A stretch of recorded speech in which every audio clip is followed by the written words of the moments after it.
Hey guys, welcome back to the channel. Today we're talking about the first open water of the year. What are we looking for? What baits am I going to throw? So I've got like 7, 8, 9 baits that I'm going to have on my deck when the open water comes. It's about 3.5, maybe 4 weeks away, hopefully here. I'm not a big ice guy. I know Caden loves the ice. A lot of guys love the ice. I like the ice, but I am an open water guy at heart. I'm itching to get out on that open water and catch some of the biggest fish of the year, right? So the number one spot that I look for bass after ice out are where the panfish guys have been catching panfish all winter, right? Think primary points, secondary points, working back into pockets, and the number one thing you want to find, green weeds. Guys, if you find those green weeds, you're really going to get into some of those fish.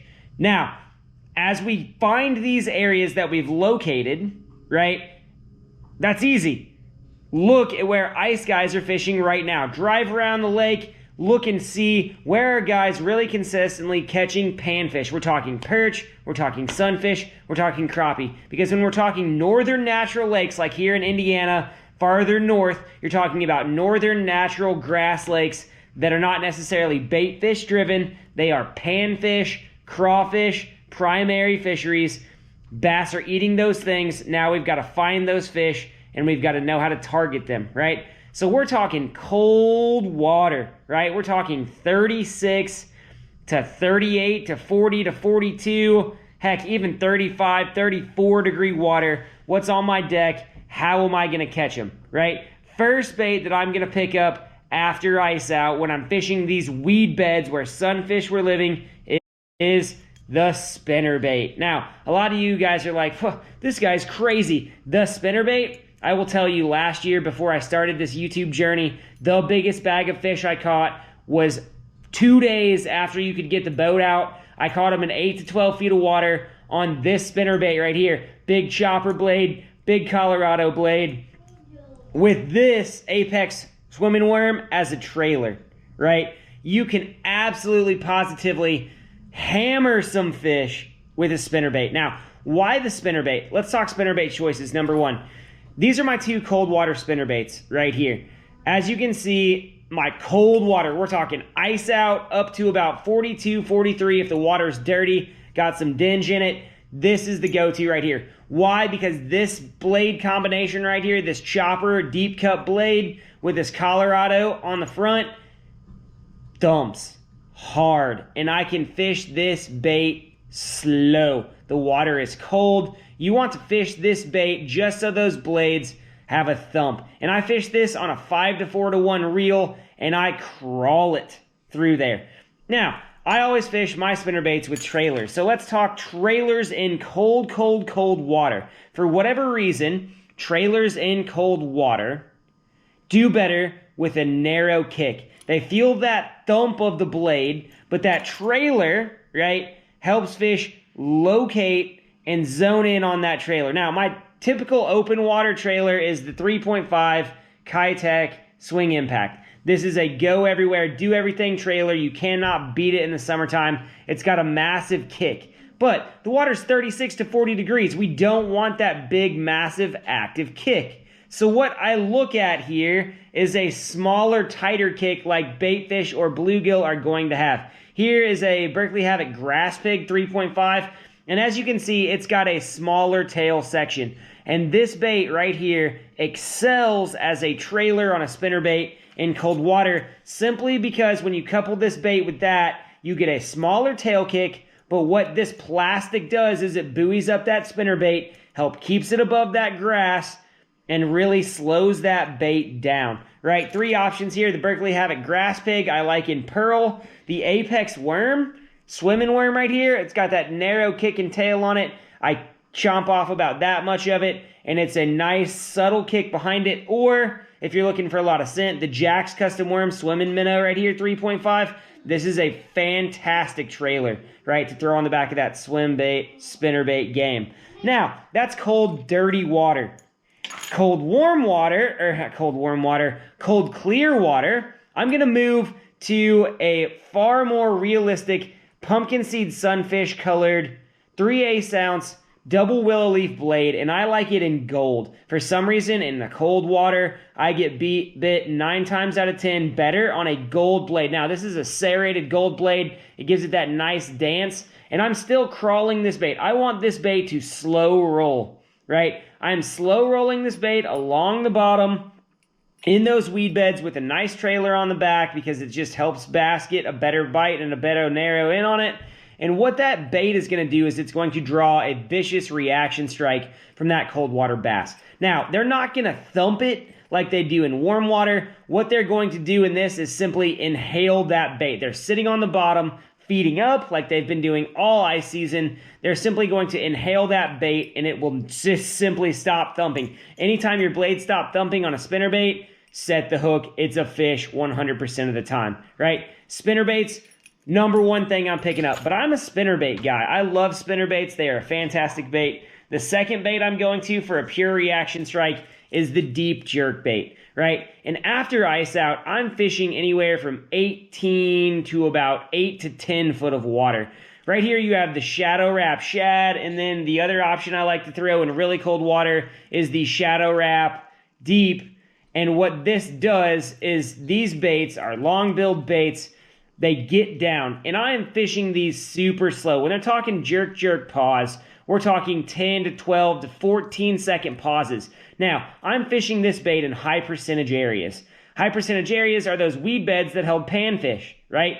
On days where it's clear, bright, and sunny, you want those translucent colors like that reflect bait fish. On days when it's darker and cloudier and windier, you want those matte colors into those flashy colors right here that are really going to draw attention. Here's a perch, here's a blueback, herring shad, whatever. These baits right here, I'm going to fish over those same weed beds, 10 to 12 feet of water. These baits are getting down 6 to 8. And what this bait is doing is it is tempting a reaction strike. It is creating follows from bass. So, bait number 2, jerk bait, right? Bait number 3, if I'm working deep, is the rattle trap. And this time of year, I exclusively throw rattle traps in red. Here's a Booyah one knocker. Here's a custom custom lures, a bait that I make. And I paint this custom red on here, and I want it to be a real deep, vibrant red with that nice crawfish pattern line on it, because for whatever reason, fish are really keyed in as the water starts to warm up and crawfish start to come out, and those crawfish begin to come out and spawn right as the water's going from 46 to about 52 degrees. You cannot beat a jerk bait or a red rattle trap. The second biggest bag I've ever caught in my life came on this bait right here, on a red rattle trap on transition areas, right? And all I did was fish this rattle trap through those weed beds like a jig, right? A lot of guys in California and out west fish those rattle traps, those one knockers, like a jig, right? And they all talk about fishing those deep transition areas and hopping it up and down like a jig or like a blade bait, right? But this, in my opinion, gets beat better than the blade after ice out. All the way up to ice out, the blade is king. Can't beat the blade bait. After ice out, the red rattle trap, 10 to 1, right? Go out and try it. Literally fish it in those 8 to 12 feet zones off of those weed beds. Hop it up and down, rip it out of those weeds, let it fall, rip it out, let it fall. The bass will absolutely positively inhale that bait, right? So, top 3 baits, 3 moving baits. As I work shallower, crankbaits really come into play. Now, I have 4 crankbaits. The staple cold water crank is that narrow profile shad wrap. And these are number 7 shad wraps in Hot Tiger and Classic Shad. And I have weighted these baits with heavier hooks than come standard. I put 2X strong mustads on here, 2X strong VMCs right here. And I've weighted these down so that they get down and they rise very slowly. They almost suspend. And what I'm looking for here is the second pattern that I'm looking for during ice out. If you can find rocks or rock transitions in natural northern lakes, you're going to absolutely positively light fish up. I spend a lot of time on my graphs in the late fall finding rocks because the weeds are down. I'm looking for hard bottom. I'm looking for 5 to 6 foot spots where there is rock. there's a place on Tippy Lake where I know that there are rocks in 10 to 12 foot of water, and it's like a vein that runs down the side of this break line. I'm going to go fish that exclusively with crankbaits, and I'm going to catch a big sack as soon as the ice is gone. Now, the Shad Rap is a fantastic bait to fish, but there are other options. This is a staple, tried and true cold water option that catches fish no matter what. Two other possibles that I really like. Here's the Spro Rock Crawler. Now, I grew up in southern Indiana, Kentucky, fishing Cumberland, Dale Hollow my whole life, so cranking is one thing that I love to do, right? The Spro Rock Crawler was invented to replace the Wiggle Wart, right? And the Spro Rock Crawler has an incredible action. This is a bait that I fished last year exclusively in the spring, and look how chewed up this bait was on northern natural lakes. This bait got absolutely positively annihilated anywhere I could find rock. If you go and fish the St. Joe River, if you go and fish somewhere, Lake Michigan, St. Croix, and you can find a vein of rock, if you throw a bait like the Spro Rock Crawler or the Bagley Sunny Bee, you're going to absolutely grind this bait through rocks, and when you pause it, it will get absolutely positively annihilated by a fish. For whatever reason, these crankbaits right here with a wider wobbling action on veins of rock, or if you can find single rocks or boulders, or somebody drops cinder blocks out there, those fish sit on that rock for warmth, and they really will react well to a crankbait because they just never see it, right? We're looking for things that work here that things don't see. Now, one more trick that I learned from fishing back home that I brought up here that's absolutely positively a killer this year is the Tokyo rig, right? The Tokyo rig is simply a hook with a wire keeper attached with a swivel right here. And what I do with this Tokyo rig is I take a Woo tungsten weight, 1/2 ounce. I want this to be heavy because I want it to stay on the bottom. Here's a 1/2 ounce Woo tungsten cylinder weight, right? And what this weight is designed to do is literally bounce off rocks and grass and cover without snagging.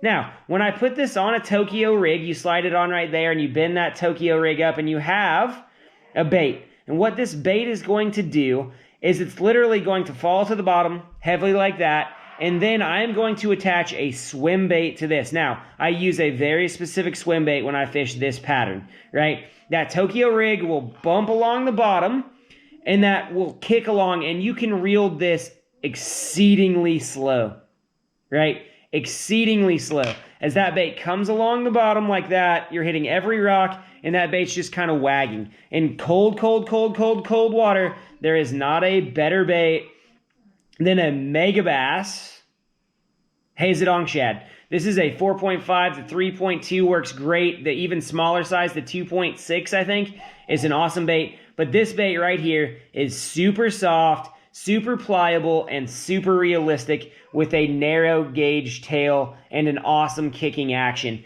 And this bait right here, let me tell you, rigged on a Tokyo rig, just like this, rig it Texas rig, slide it up your rig right here, turn that rig over.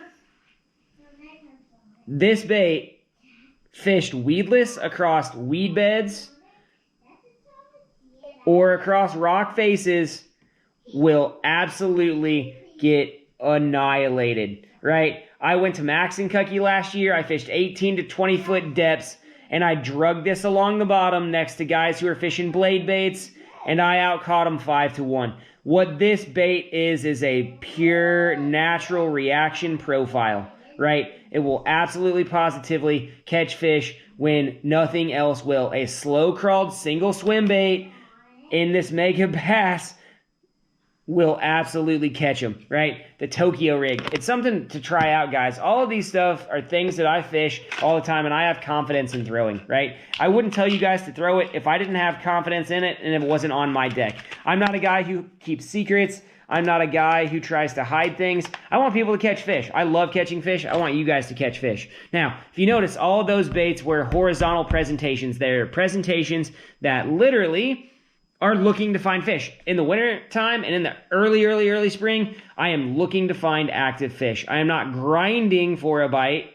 I am looking to catch fish. Now, after you catch fish in a certain area, you can throw down. And there are two baits that like to slow down, really pick apart the area, maybe get more bites. The first one obviously is the Ned rig. The Ned rig is a standard do it all. Wintertime, springtime, fall time, summertime. You need to catch a fish, throw a Ned rig. Now, I like the Ned rig in areas where fish are relating heavily to the bottom, right? If a fish is relating heavily to the bottom, I will work a Ned rig through there really slow. It'll dance in front of their face, and you can catch a lot of fish, right? One of my best tournament finishes lately came on a tiny child rig fish, like a Ned on the bottom, like that, when it was an insanely tough day and nobody was catching anything, right? I think we brought 12 pounds to the scale, ended up getting third out of 35, 40 boats, and literally I fished a Ned rig all day, right, and ground them out. So you can fish slow at this time of year, but you have to be confident that you are around fish, right? But my tried and true, I am a deep water numbers fisherman, is the drop shot, right? This time of year, if you cannot get bit on anything else, find your deep weed lines, find your deep transitions, and fish a drop shot. And either fish a power bait Maxent flatworm or a power bait Maxent blunt nose minnow. I am 100% convinced that nothing catches it like Maxent in cold water. I will fish a Maxent bait 10 times out of 10 times. This blunt nose minnow and this flatworm flat out will catch smallmouth, will catch largemouth, will catch walleye, will catch anything that swims in cold water. And what the drop shot that time of year allows you to do is slow down and keep a bait in a fish's face constantly. It's like ice fishing, right? If you can keep this bait going up and down in front of that fish's face, they get that scent trail, they get everything in there, you will catch fish, right? One of my first videos last year, I went to Maxentucky and absolutely smacked a whole bunch of smallmouth in deep weeds in brutal conditions. We're talking 30-mile-an-hour winds, brutal cold water. It's a great video, right?